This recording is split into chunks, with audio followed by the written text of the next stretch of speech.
میں کہنا یہ چاہتا ہوں کہ اس طرح کا کاروبار کرنے والے اس دور کے اندر بھی غلط تھے، آج بھی ایسے لوگ دین فروش لوگ، میں یہ نہیں کہہ رہا کہ آپ بے شک آپ علماء کی خدمت کریں، یہ میری اور آپ کی ذمہ داری ہوگی، لیکن اس خدمت کا مطلب دین فروشی نہیں ہے، یہ کوئی پیشہ نہیں ہے۔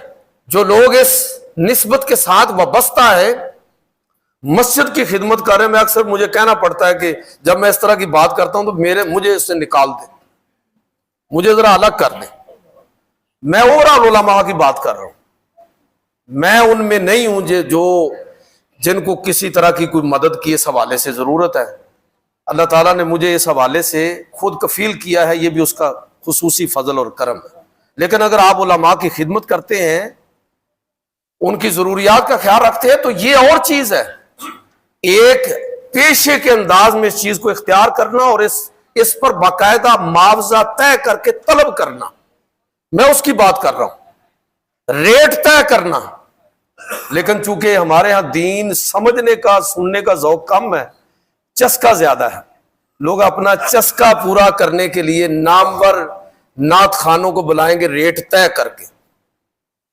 کون سا دین سمجھنا ہے؟ چسکا پورا کرنا ہے، اپنا چسکا پورا کرنے کے لیے پیشہ ور خطباء کو بلاتے ہیں لوگ، کانوں کی اپنے کانوں کے لیے ان کو سرور مہیا کرنے کے لیے۔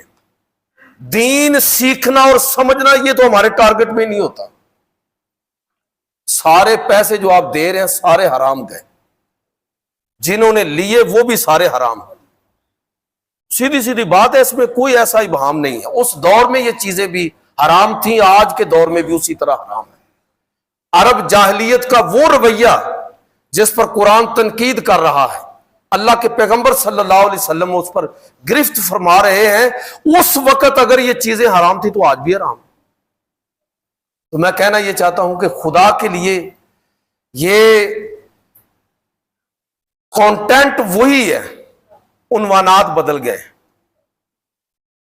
ذرا غور کریں، سیم وہی کانٹینٹ چل رہا ہے، بس عنوان بدل کے کام وہی کیے جا رہے ہیں جو عرب جاہلیت کے تھے۔ تو میرے بھائیوں، اگر وہ عرب جاہلیت قابل تنقید تھی تو یہ جدید جاہلیت بھی اسی طرح قابل تنقید۔